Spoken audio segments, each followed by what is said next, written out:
Hello दोस्तों, अमर motivation for you channel में आपका स्वागत है। तो चलिए आज देखते हैं विज्ञान का पेपर सॉल्व करने वाले हैं।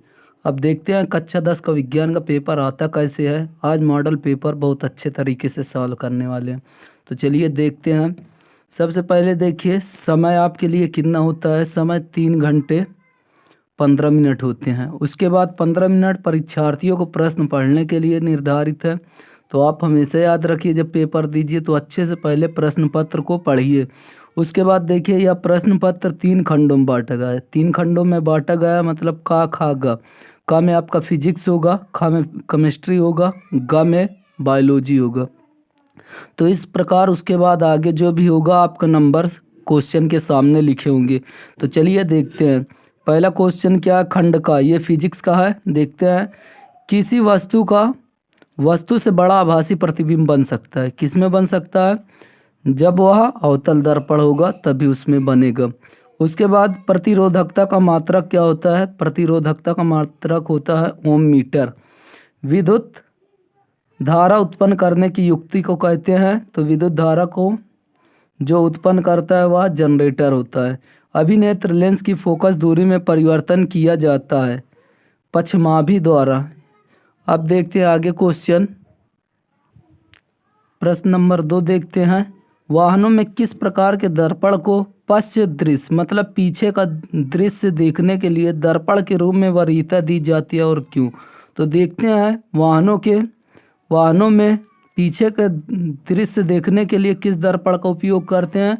तो देखिए उत्तल दर्पण का उपयोग करते हैं।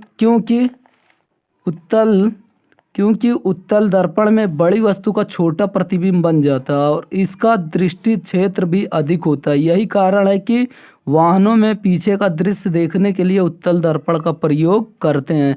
अब देखते हैं अगला प्रश्न क्या है। किसी अवतल लेंस की फोकस दूरी 15 सेंटीमीटर है। वस्तु को लेंस से कितनी दूरी पर रखें कि इसके द्वारा वस्तु का लेंस से 10 सेंटीमीटर दूरी पर प्रतिबिंब बने। ये न्यूमेरिकल है। न्यूमेरिकल आता है 2 नंबर का। अब इसका सॉल्यूशन देखते हैं। देखिए क्वेश्चन क्या है, किसी अवतल लेंस की फोकस दूरी। तो अवतल लेंस की देखिए फोकस दूरी हमेशा ऋणात्मक ली जाती है। तो अवतल लेंस की फोकस दूरी कितनी है? 15 सेंटीमीटर। उसके बाद वस्तु को लेंस से कितनी दूरी पर रखें कि इसके द्वारा वस्तु का लेंस से 10 सेंटीमीटर दूरी पर प्रतिबिंब बने। अब देखिए v का मान आपको कितना दिया है? 10 सेंटीमीटर। आपसे पूछा है वस्तु की दूरी पूछा है, तो वस्तु की दूरी u पूछा है तो आप लगाएंगे लेंस के सूत्र से। लेंस का सूत्र होता है 1/f बराबर 1/v माइनस 1/u। अब देखिए 1/f, f का मान दिया -15, v का मान -10, u का मान आपको निकालना है। तो u को इधर भेजेंगे तो प्लस में हो जाएगा और ये माइनस को इधर में भेजेंगे तो प्लस में हो जाएगा। तो इसका एलसीएम लेंगे 30 आएगा। एलसीएम 30 आएगा। उसके बाद इसमें भाग देंगे 10 नहीं 30 तो -30, 15 दूनी 30, यहाँ पास +2। तो इसका आंसर आएगा -30 सेंटीमीटर। अब -30 सेंटीमीटर वस्तु की दूरी है तो लिख देंगे, अतः वस्तु को लेंस के सामने 30 सेंटीमीटर की दूरी पर रखेंगे तब 10 सेंटीमीटर का प्रतिबिंब बनेगा। अब अगला क्वेश्चन देखते हैं क्या है। ये हो गया। देखिए अब देखते हैं तीसरा, जरा दृष्टि दोष क्या है। जरा दृष्टि दोष देखते हैं। जरा दृष्टि दोष क्या है, इसका निवारण कैसे करेंगे? तो देखिए जरा दृष्टि दोष जिनमें निकट दृष्टि दोष एवं दूर दृष्टि दोष दोनों होते हैं, दोनों साथ होते हैं, उसे जरा दृष्टि दोष कहते हैं। अब इसका निवारण कैसे करते हैं? द्विफोकसी लेंस का, इसमें द्विफोकसी लेंस का यूज करते हैं। ऊपरी भाग में अवतल लेंस का यूज करते हैं तथा नीचे भाग में उत्तल लेंस का प्रयोग किया जाता है। ऊपरी भाग में अवतल का इसलिए करते हैं ताकि दूर तक देख सके और उत्तल लेंस ताकि पास में अच्छे से देख सके। प्रकाश के परावर्तन के नियम लिखिए। 20 सेंटीमीटर वक्रता त्रिज्या वाले अवतल दर्पण के सामने यदि कोई वस्तु 5 सेंटीमीटर पर है या 15 सेंटीमीटर दूरी पर कोई वस्तु रखने पर प्रत्येक स्थिति में प्रतिबिंब कहाँ और कैसे बनेगा ज्ञात कीजिए। तो ये देखिए आता है 4 नंबर का। ये 4 नंबर का आता है। 4 नंबर में 2 नंबर की आपकी यहाँ पास जो नियम पूछा गया ये 2 नंबर का है यहाँ पास क्वेश्चन। अब इसका सॉल्यूशन देखते हैं। अब लिख लेते हैं पहले। देखिए क्वेश्चन में दिया है वक्रता त्रिज्या दी है -20 सेंटीमीटर। माइनस में नहीं दी है, माइनस इसलिए लिख रहे हैं क्योंकि ये कौन सा लेंस है, क्योंकि ये अवतल दर्पण है। तो अवतल दर्पण में वक्रता त्रिज्या माइनस में ली जाती है। फोकस दूरी क्या होती है, F बराबर R/2। तो यहाँ पास R का मान दिया है 20, तो 20 को अगर 2 से काटेंगे तो 10 सेंटीमीटर। तो फोकस दूरी हमारी कितनी आ गई, 10 सेंटीमीटर। वस्तु की दूरी दी है 5 सेंटीमीटर। अब दर्पण का सूत्र लगाएंगे, 1/F बराबर 1/V प्लस 1/U होता है। देखिए लेंस में यहाँ पास माइनस होता है, जबकि दर्पण में यहाँ पास प्लस होता है। ये बात याद रखिए।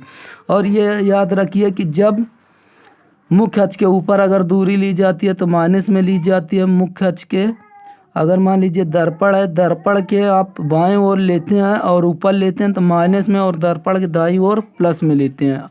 तो यहाँ पास देखिए अब इसका सॉल्यूशन 1/V, V को इधर इसको पक्षांतर कर लिए। तो देखिए अब मान रख देंगे।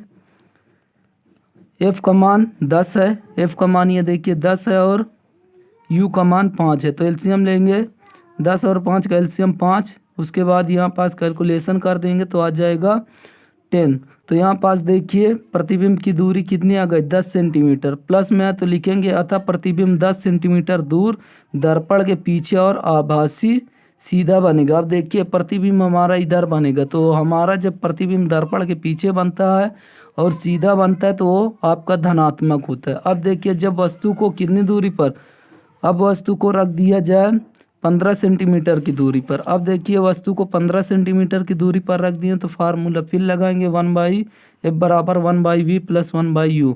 अब इसका कैलकुलेशन करेंगे, मान रख देंगे। उसके बाद इसका आंसर आ जाएगा -30 सेंटीमीटर। तो -30 सेंटीमीटर आया। तो ये देखिए अब लिखेंगे कैसे आता, प्रतिबिंब दर्पण के सामने, जब दर्पण के सामने बनता है बाईं ओर तो बताएं कि माइनस में लिया जाता है। उसके बाद और वह प्रतिबिंब कैसा बनेगा, वास्तविक व उल्टा बनेगा। अब देखिए अगला क्वेश्चन क्या है, ये एक होगा तो अथवा वाला आप लोग लेंस क्या है, प्रकाशित गुणों के आधार पर यह कितने प्रकार के होते हैं। अगर आप को ये पढ़ना है तो आप अमन मोटिवेशन फॉर यू चैनल पर देख सकते हैं, ये पढ़ाया गया है। तो आगे देखते हैं अगला क्वेश्चन, किसी चालक का प्रतिरोध किन कारकों पर निर्भर करता है। दिए गए पदार्थ के लिए लंबाई तथा ए मोटाई के तार का प्रतिरोध 4 ओम है, तो इस पदार्थ के किसी अन्य तार का प्रतिरोध क्या होगा जिसकी लंबाई 1/2 तथा मोटाई। देखिए अथवा करके एक क्वेश्चन दिया है, विद्युत विभवांतर की परिभाषा तथा मात्रा कीजिए। तो हम आपको ये वाला करके दिखा रहे हैं, ये वाला आप लोग कर लीजिएगा, नहीं तो इसे को कर लीजिएगा। अगर PDF आपको चाहिए तो आप इस नंबर पर व्हाट्सअप कर सकते हैं 63875890 पर। आप अगर कर देते हो तो आपको हम नोट्स भी प्रोवाइड करा देंगे और ये आपको मॉडल पेपर भी दे देंगे। तो आज ही व्हाट्सअप करिएगा अगर ये चाहिए तो। देखते हैं हम विद्युत विभवांतर की परिभाषा और मात्रक।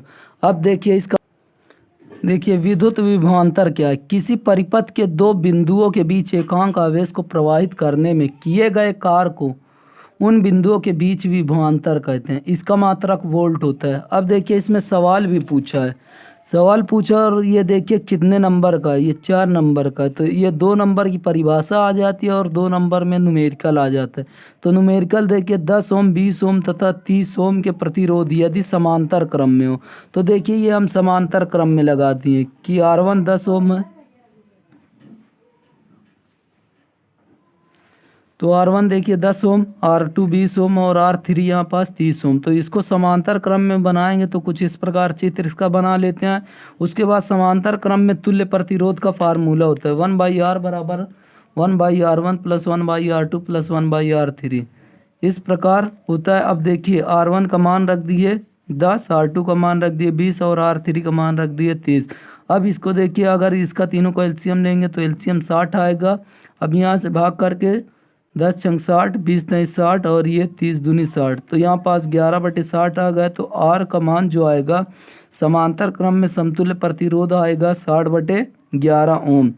अब देखिए श्रेणी क्रम में दूसरा क्वेश्चन क्या बोला है कि श्रेणी क्रम में जोड़ दिया जाए तो समतुल्य प्रतिरोध क्या होगा। अब देखिए श्रेणी क्रम में जोड़ दे रहे हैं तो इसका फार्मूला होता है R बराबर R1 plus R2 plus R3।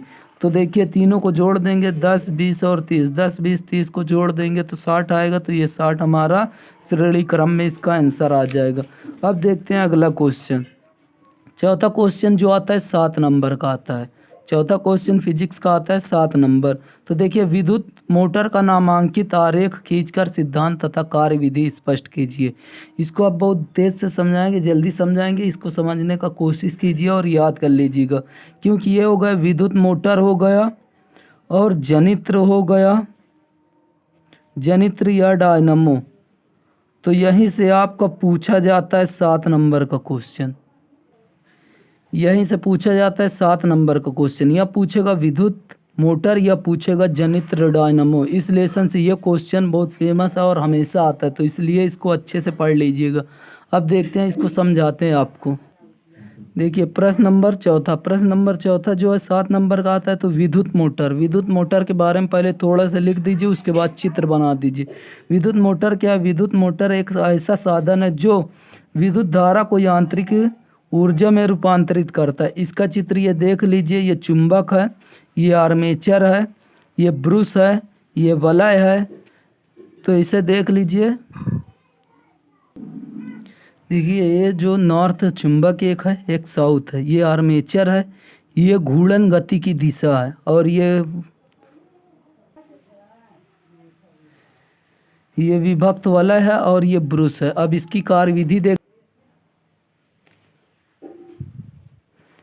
सिद्धांत देखिए, जब किसी कुंडली को चुंबकीय क्षेत्र में रखकर धारा प्रवाहित की जाती है तो कुंडली पर एक बलयुग्म कार्य करने लगता है। यह बलयुग्म कुंडली को इसके अक्ष पर घुमाने का प्रयास करता है, जिसकी दिशा फ्लेमिंग के बाएं हाथ के नियम द्वारा निर्धारित की जाती है। यदि कुंडली ऊर्ध्वाधर अक्ष के परितः घूमने के लिए स्वतंत्र हो तथा कुंडली का तल चुंबकीय क्षेत्र के समांतर हो तो बलयुग्म कुंडली को चुंबकीय क्षेत्र में लगातार घुमाता रहता है। अब देखिए ये इसका सिद्धांत था। सिद्धांत और कार्यविधि पूछा तो इसको सिद्धांत और कार्यविधि इसकी केवल लिखेंगे। अब देखते हैं इसकी कार्यविधि क्या है। जब बैटरी से कुंडली में धारा प्रवाहित की जाती है एवं कुंडली की भुजाएं एडी तथा बीसी चुंबकीय क्षेत्र के समांतर हैं, जब इन पर कोई चुंबकीय बल कार्य नहीं करता, फ्लेमिंग के बाएं हाथ के नियम के से कुंडली की भुजा ए बी ऊपर की ओर, ए बी पर चुंबकीय बल नीचे की ओर तथा भुजा सीडी पर चुंबकीय ऊपर की ओर कार्य करता है। ये दोनों बल बराबर व विपरीत हैं, अतः ये बलयुग्म बनाते हैं जो कुंडली को वामावर्त में इस होता है कि घड़ी के सुई के घूमने के विपरीत दिशा में घुमाता है। जब कुंडली घूमकर अपनी प्रारंभिक स्थिति में लंबवत हो जाती है तो बलयुग्म समाप्त हो जाता है, परंतु जड़त्व के कारण कुंडली उसी दिशा में कुछ और घूम जाती है, क्योंकि कुंडली के साथ साथ विभक्त वलय भी घूमते हैं। अतः विभक्त वलय एक ब्रश से दूसरे ब्रश के संपर्क में आ जाते हैं। यह स्थिति आते ही धारा की दिशा बदल जाती है, अतः बलयुग्म उसी दिशा में लगता रहता है तथा कुंडली निरंतर घूमती रहती है। कुंडली के घूमने के कारण उसके धुरादंड को गतिज ऊर्जा प्राप्त हो जाती है। तो ये था इसकी कार्यविधि। अब आगे देखते हैं। अब देखिए फिजिक्स समाप्त हो गया। फिजिक्स के बाद अब आ जाता है केमिस्ट्री। खंड का ख से आता है केमिस्ट्री। अब केमिस्ट्री देखिए क्या है। पहला, जिंक को कॉपर सल्फेट के साथ रासायनिक अभिक्रिया कराते हैं तो जिंक सल्फेट और कॉपर बनता है। तो रासायनिक अभिक्रिया किस प्रकार की है? तो ये विस्थापन अभिक्रिया है। जब यहाँ पास ये जिंक क्या किया, कॉपर को यहाँ से विस्थापित कर दिया तो ये आपकी होती है विस्थापन अभिक्रिया। विस्थापन अभिक्रिया ये पहला चैप्टर में केमिस्ट्री में पढ़ाया गया, नहीं देखें तो जाके पढ़ लीजिए। दूसरा प्रश्न देखिए, जल की कठोरता को हटाने के लिए निम्न में से किसका उपयोग किया जाता है? तो धावन सोडा। ये सब आप जाके देख लीजिए, केमिस्ट्री आपको पढ़ाई गए बहुत अच्छे तरीके से, तो वहाँ ये सब जितने भी इसमें क्वेश्चन आए सभी आपको मिल जाएंगे। तो चलिए देखते हैं इसको। जल की कठोरता को हटाने के लिए निम्न में से किसका उपयोग किया जाता है? तो धावन सोडा। धावन सोडा का उपयोग देखिए यहाँ पास करते हैं। उसके बाद निम्न में से किस यौगिक में OH एक क्रियात्मक समूह? तो OH क्रियात्मक समूह जिसमें ऑल आता है, तो ये ऑल आता है। तो ये देखिए केवल इसमें एक ही है जिसमें ब्यूटेनॉल, तो ये इसका सही आंसर है। तो रेडॉक्स अभिक्रिया से आप क्या समझते हैं? रेडॉक्स अभिक्रिया से क्या अभिप्राय है? रासायनिक अभिक्रिया का उदाहरण देकर समझाइए। इसको अब आपको समझ देखिए रेडॉक्स अपक्रिया, जिसमें एक अभिकारक का उपचयन तथा दूसरे अभिकारक का अपचयन होता है, उसे रेडॉक्स अपक्रिया कहते हैं। ये परिभाषा में एकदम छोटी छोटी करके यहाँ लाए हैं। अगर पीडीएफ आपको चाहिए तो जो नंबर बताए उस पर व्हाट्सअप कर दीजिए। तो देखिए, जब कॉपर ऑक्साइड को हाइड्रोजन के साथ ताप के साथ क्या करते हैं, अभिक्रिया कराते हैं, तो ये देखिए ऑक्सीजन को क्या कर दिया, यहाँ से ऑक्सीजन की कमी हो गई। तो ऑक्सीजन की कमी हुई तो अपचयन हुआ, और यहाँ पास ऑक्सीजन का देखिए हाइड्रोजन के साथ योग हुआ तो ये हुआ उपचयन। अब देखते हैं अगला प्रश्न क्या है। बेकिंग सोडा बनाने की विधि लिखिए। बेकिंग सोडा बनाने की विधि लिखना है और इसका उपयोग लिखना। 2 नंबर का आएगा, ये दोनों 2-2 नंबर के। अब देखते हैं इसे। जब सोडियम कार्बोनेट को जल के साथ कार्बन डाइऑक्साइड प्रवाहित करते हैं, जब सोडियम कार्बोनेट में जलीय कार्बन डाइऑक्साइड गैस प्रवाहित करते हैं, तब सोडियम बाइकार्बोनेट बनता है, बेकिंग सोडा बनता है। अब देखिए इसका उपयोग किस में होता है, डबल रोटी बनाने में, शीतल पेय जल जो होता है, सोडा वाटर तथा फ्रूट साल्ट में इसका उपयोग करते हैं, और आग बुझाने वाले यंत्रों में भी इसका उपयोग करते हैं। अब देखिए अगला, आधुनिक आवर्त नियम क्या है। आवर्त सारणी के किसी आवर्त में बाएं से दाएं जाने पर परमाणु त्रिज्या में क्या परिवर्तन होता है। तो आधुनिक आवर्त नियम देखते हैं, उसके बाद ये बाएं से दाएं जाएगा तब क्या होता है। देखिए, तत्वों के भौतिक तथा रासायनिक गुण उनके परमाणु क्रमांकों के आवर्ती फलन होते हैं। आवर्त सारणी के किसी आवर्त में बाएं से दाएं जाने पर परमाणु त्रिज्या घटती है। बस ये इतना छोटा सा क्वेश्चन था और 2-2 नंबर का ये आता है। अब देखते हैं अगला।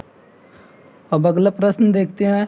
आईयूपीएसी नाम लिखिए। आईयूपीएसी नाम लिखते हैं, ये होता क्या है। देखिए यहाँ पास COOH। अब इसको गिना जाता है, पहले किधर से काउंट करना है, तो जिधर से क्रियात्मक समूह पास पड़े। तो इधर से क्रियात्मक समूह पहले पर पड़ रहा है, नहीं इधर से गिनेंगे तो 1 2 3 4 5, इधर से भी गिनिए 1 2 3 4 5, इधर से 1 2 3 4 5। तो इधर से सबसे पास पड़ रहा है तो सबसे पास इधर से पड़ रहा है, तो इधर से ही काउंट करेंगे तो 1 2 3 4 5।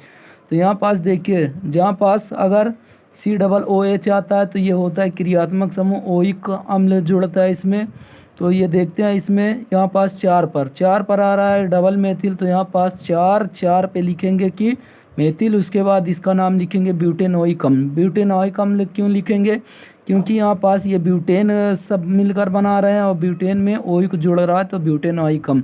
और यहाँ पास इसको भी देख लेते हैं, इसे देखिए, ये देखिए CH3, इसका नाम जो है 4 पर मेथिल ब्यूटेनोइक अम्ल, और इसका नाम क्या होगा 2 पर देखिए क्लोरो है, 2 पर क्लोरो ब्यूटेनॉल।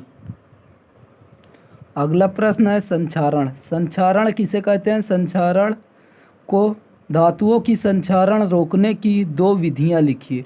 संक्षारण क्या है, पहला लेसन में आपको हम हर चीज़ पढ़ाएं, एकदम विस्तार से पढ़ाएं। तो आप लोग पहले से 5वां लेसन तक की केमिस्ट्री देख सकते हैं, आपका इसमें से एक भी नंबर का नहीं छूटेगा।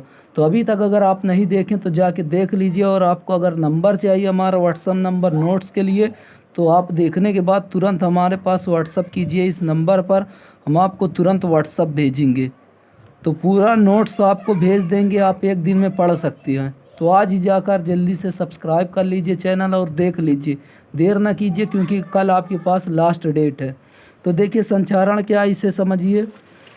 संक्षारण क्या है, इसको हम एकदम शॉर्ट में लिखे हैं। जब कोई धातु अम्ल, आर्द्रता, वायु, नमी के संपर्क में आती है तब वह संक्षारित होने लगती है। जब कोई धातु इस चारों के संपर्क में आती है तब वह संक्षारित होने लगती है। यह घटना जो होती है, संक्षारित होने की घटना संक्षारण कहलाती है। फिर से सुनिए, जब धातु अम्ल, आर्द्रता, वायु, नमी के संपर्क में आती है, इनके संपर्क में आएगी तो संक्षारित होगी। संक्षारित होने की घटना संक्षारण कहलाती है।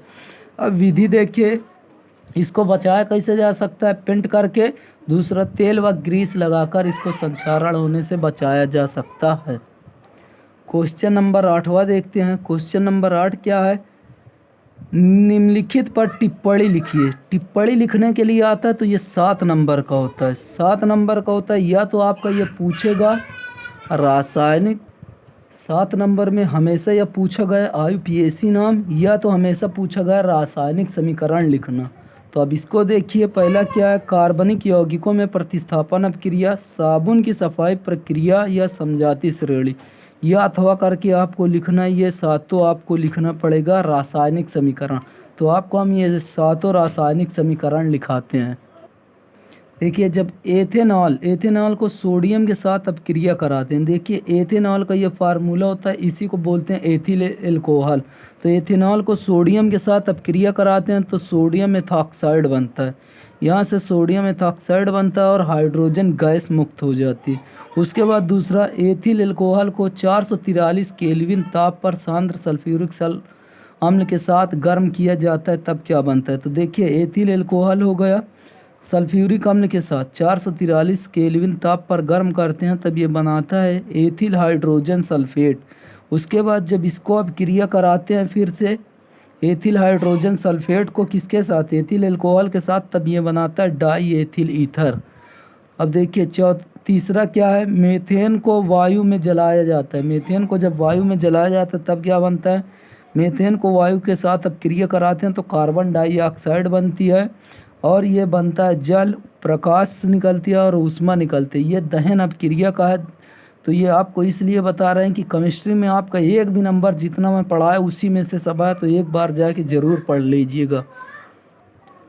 अगला क्वेश्चन, एथेनॉइक अम्ल एथेनॉल के साथ अपक्रिया करता है तब क्या बनता है। देखिए, एथेनॉइक अम्ल किसके साथ, एथिल एल्कोहल के साथ, एथेनॉल के साथ अपक्रिया करता है तो एथिल एसीटेट बनाता है और जल बनाता है। अब अगली एथेनॉइक अम्ल सोडियम कार्बोनेट से क्रिया करता है। तो एथेनॉइक अम्ल सोडियम कार्बोनेट से क्रिया करता है। देखिए, एथेनॉइक अम्ल सोडियम कार्बोनेट के साथ अपक्रिया कराता है तो सोडियम एसीटेट बनाता है। सोडियम एसीटेट बनाता है, कार्बन डाइऑक्साइड गैस निकलती है और जल बनता है। अब देखिए अगला क्या है, एथेनॉइक अम्ल की सोडियम हाइड्रोजन कार्बोनेट। ये भी जो प्रक्रिया इसमें होती है, अपक्रिया जो इसमें उत्पाद बनता है वही इसमें भी बनता है। अब इसको भी देखते हैं, एथेनॉइक अम्ल की सोडियम हाइड्रोजन सल्फेट के साथ अपक्रिया कराते हैं तो क्या,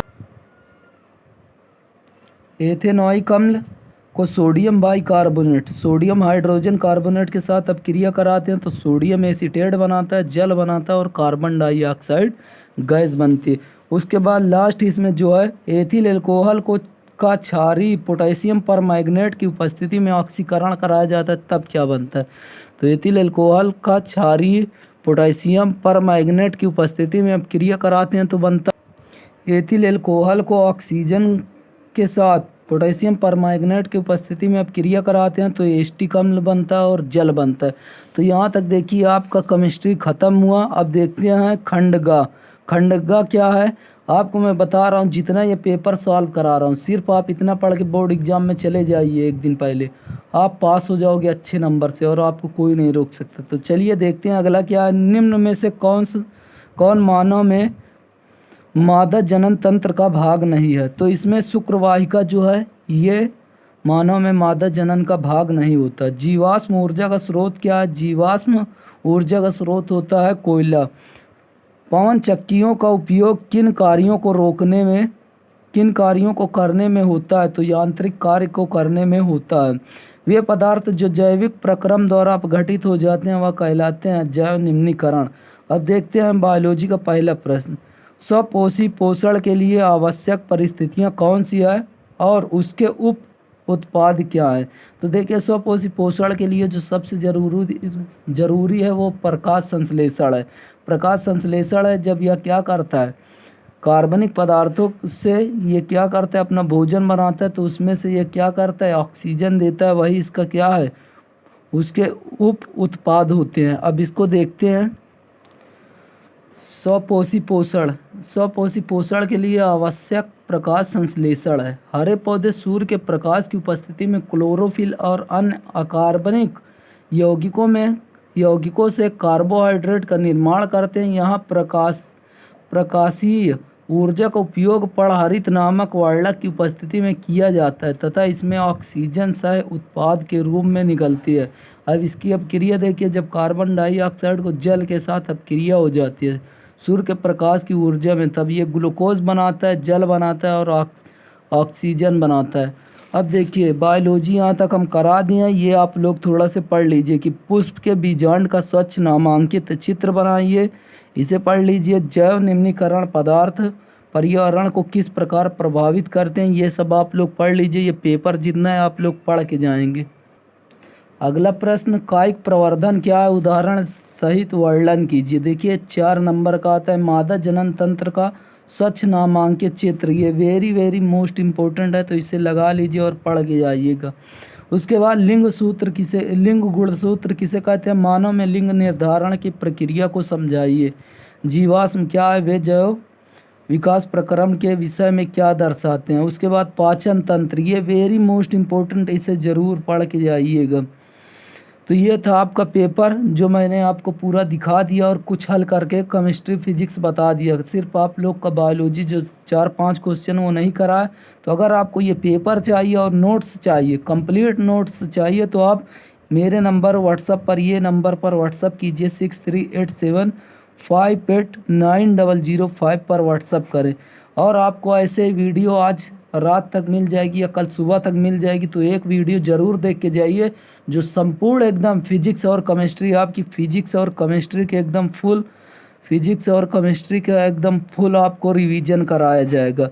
तो आप लोग अगर इतना ये पढ़ के जाते हो तो आपको 70 से 80 नंबर लाने से कोई नहीं रोक सकता। तो आप लोग ज़रूर ये क्लास करके जाइए। एक क्लास और आने वाली है, उसे भी करके जाइएगा। तो आप ज़रूर इस नंबर पर व्हाट्सअप करें अगर आपको ये नोट्स चाहिए।